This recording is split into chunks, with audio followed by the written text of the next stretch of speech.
I don't think politics online was supposed to feel like this. Every issue feels personal now.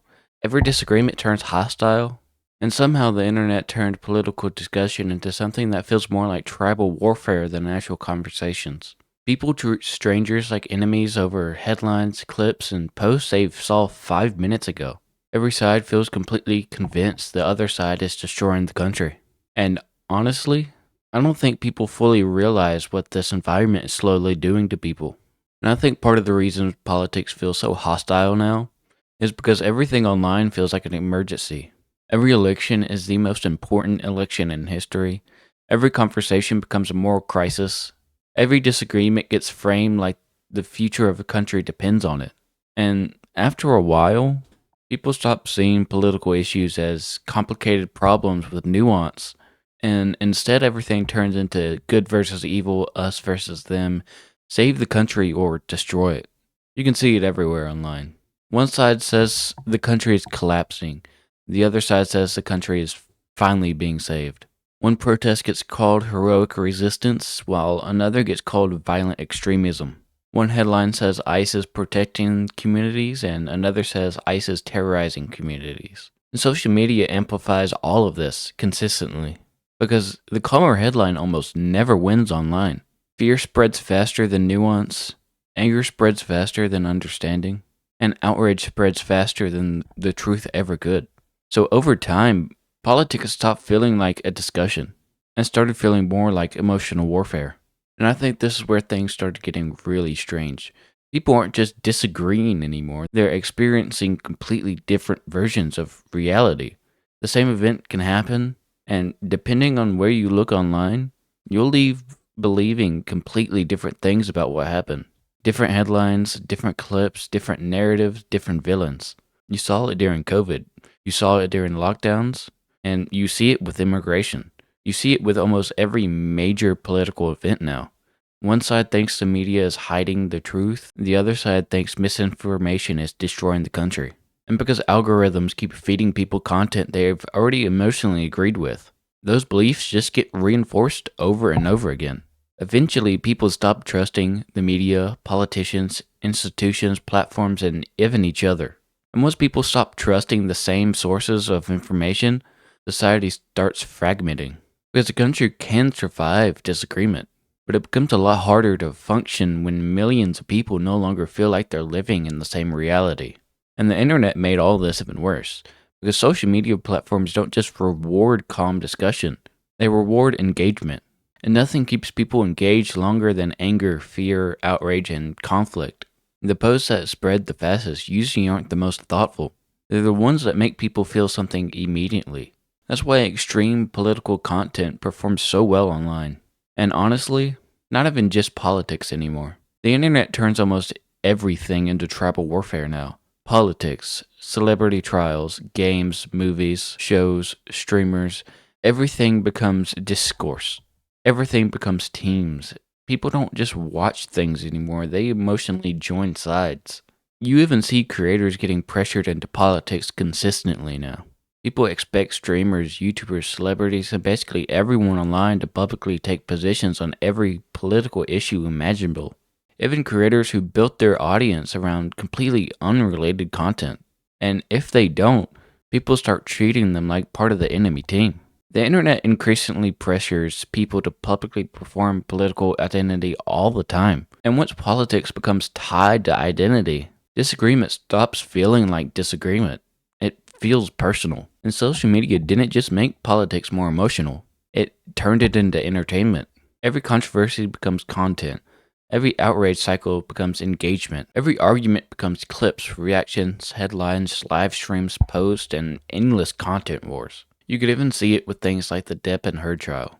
People weren't just watching it, they were forming teams, making the edits, farming engagement, treating real people like entertainment. Now it feels like the internet does this with everything.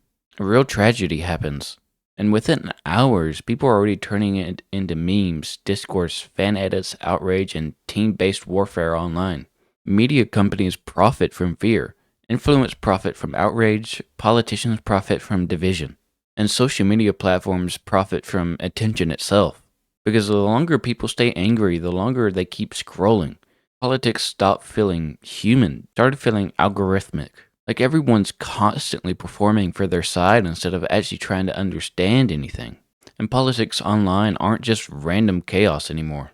There are corporations, lobbying groups, activist organizations, billionaires, media companies, algorithms, and even foreign interest all competing to influence public opinion constantly. You can see it in lobbying, political advertising, pressure campaigns, platform moderation controversies, online outrage campaigns, narrative manipulation. Everyone wants control over attention now.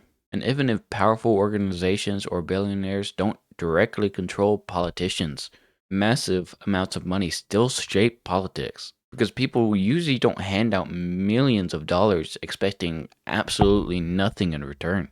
And over time, that creates a system where attention, influence, money, and outrage all become tied together. The internet gave everyone a voice, but it also gave governments, corporations, billionaires, activist groups, and algorithms direct access to people's emotions at a scale humanity has never experienced before. And honestly, I think one of the scariest parts is how comfortable people are becoming with political violence. You see assassination attempts, shootings, people celebrating attacks online because it happened to someone they politically disagree with. And at some point, political opponents stop feeling like fellow citizens. Now people talk more about each other like enemies than neighbors. You can literally watch people cheering on violence online if it targets the right person politically. And I think constant outrage slowly desensitizes people to all of it. Because when people spend years treating politics like warfare, eventually some people start acting like it's actual warfare. And that's terrifying. I think this constant outrage is starting to exhaust people. Every time you open your phone, there's another crisis, another argument, another reason to panic, and another reason to hate strangers you've never even met. And after enough time of this, people stop thinking clearly. Not because they're stupid, but because humans were never designed to absorb this much emotionally charged information every single day. So people continue to become numb, angry, paranoid, emotionally reactive, and completely hopeless. And I think that's what they want. Emotionally exhausted people become easier to manipulate because exhausted people stop slowing down and thinking carefully. They react instantly. They look for certainty. They look for tribes. They look for someone to blame. And the internet is always trying to give them one. And while everyone's busy fighting online nonstop, it honestly feels like a lot of the deeper problems barely get serious attention at all. Mental health, technology addiction, communities falling apart, people feeling isolated, and people barely even trusting each other anymore. And meanwhile, society spends more time arguing about strangers online than improving the lives of people around them. But I think things like Stop Killing Games prove something very important. It proves people actually can come together and fight for something meaningful. It proves the internet doesn't have to be endless outrage and tribal warfare. People really can make things better when they stop trying to tear each other apart all the time. I don't think everything is hopeless, and I don't think the answer is blindly following another politician either. If anything, I think people need to become more aware of what environment they're in and what it's doing to them. Because the internet rewards instant emotional reactions, but independent thinking takes time. A healthy society depends on people being able to disagree, ask questions, think openly, and tolerate opinions they don't like sometimes without instantly treating each other like enemies. Not every disagreement is hatred. Not every opposing opinion is violence. Not every person who disagrees with you is trying to destroy the country. Because once people completely lose the ability to disagree in healthy ways, everything starts turning into emotional warfare. While everyone's distracted fighting nonstop online, a lot of real problems just keep getting worse. So maybe the solution isn't more outrage. Maybe it starts with people slowing down, thinking for themselves, questioning narratives from every side, and remembering that social media was never designed to make people thoughtful. It was designed to keep people engaged. Because the scariest part of all of this isn't that people disagree, it's how quickly people are starting to forget how to see each other as humans once they do.